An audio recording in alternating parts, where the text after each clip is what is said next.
board अमदी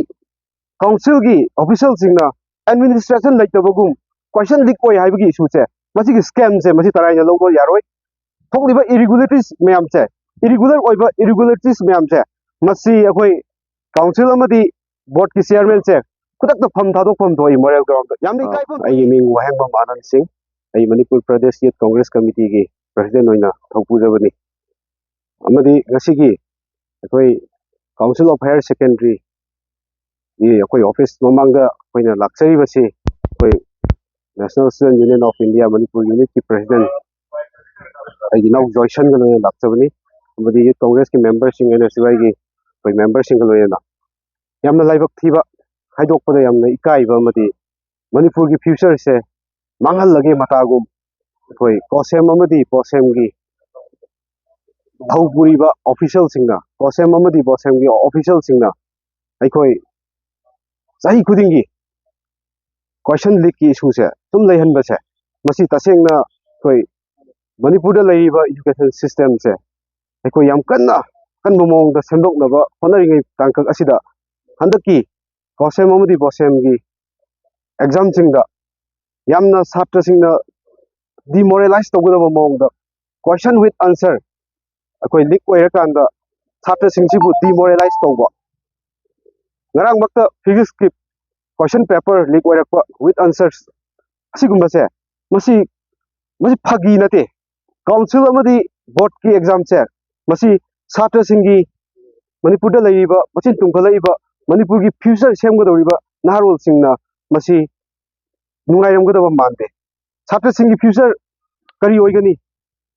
अफाबा महिरोय छात्र छात्री के आम कोई कन्न होनदुना मकोक मथंग ताना वाइदुना यामना सिंसियरिटी होनबा याम सीरियस ओइबा स्टूडेंट के आम लाइबने मसी की मरकसिदा बोर्ड अमदी काउंसिल की ऑफिशियल सिंगना एडमिनिस्ट्रेशन लेतबगुम क्वेश्चन लीक होय हाइबगी इशू से मसी की स्कैम से मसी तराइना लोगो यारोय थोकलिबा इरेगुलेटरीज मैम से इरेगुलर ओइबा इरेगुलेटरीज मैम से मसी अखोय काउंसिल अमदी बोर्ड की चेयरमैन से खुदक फम थादोफम थोई मोरल ग्राउंड यामनी काइफम थोई मखोय गिसु मसा मसु गुम्बा गाकनी एग्जाम तारिबसे अमदी मखोय खक्ततना कमिश्नर एजुकेशन एस यामना अनौबा डायनामिक ओइबा कमिश्नर अमनी हाइजुना कोइना यामना आशा तौजरुबनी अदुबो थोइबा थौगोकसिना मखोय की खुद यावमोय हाइबगी अखोय थाजबा लेते अखोय मखोय की मखुद यावमगनी हाइबगी कमिश्नर एजुकेशन एस बोर्ड की चेयरमैन काउंसिल की चेयरमैन मखोय की खुद यामना यावमगनी मसिगी लीक ओइबसिदा अदुना स्कूल की प्रिंसिपल गुम्बा चौकीदार गुम्बा छात्र महिरोय अमनी साइबर क्राइम ना फारे हारगा जेल थाजिलगा मधु मधु मैटर नते मधु दि अराइबनी मधु की पनिशमेंट दुदी मधु नते छात्र खुदाय अखोयना पामी बसे तुंगी जुम्बिरे ओइरकदोरिबा नहारोल अखोय की फ्यूचर मांगन बसे मसिदा कोई याबम थोकते मणिपुर दा लैरिबा सीएसओ कयामना सुलाउरी प्रजा म्यामनासु हौरकांदा मसिगुम्बा एजुकेशन डिपार्टमेंट की सैंक्टिटी इंटीग्रिटी मांगबा सिगुम्बा एक्टिविटीज मैम से मसी ngana thingokdaba taragadi ngasi manipur na sothari se masidagi akoi hena hena akoi manipur gi masin tumkhalaiba naharon sing asigi mayon da tin na chikpa ka chap manai ana moral ground da commissioner fam thadokadabani moral ground da board ki chairman amadi council ki chairman board masi council ki chairman amadi board ki chairman moral ground da fam thadokadabani yam ikai ningai ni lainga kasina tawri base karino lainga kasina mangali base kadai bawda education sector योंगना मांगलाबा लेबाक असिगी government नसिबु करम governance लो मसी फोंगना अखोय हाट पदे सुमाय तबना तबना हालकदोय सरक पुदी अखोय पुथोक पिरगा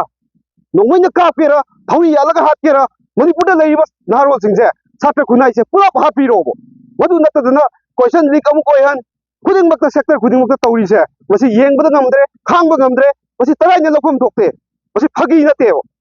सुमाय थमनिगी memorandum से कोई governor of Manipur commissioner education S अमदी चेयरमैन बोर्ड एंड काउंसिल मखोय सिंग असिदा यौहनगनी अदुगा याम स्ट्रिंजेंट ओइबा एक्शन लौखत पिगदबने अमदी पॉलिसी सेमगदबने क्वेश्चन दे की स्कैम से मसी पॉलिसी सेमगदबने without policy this will happen in future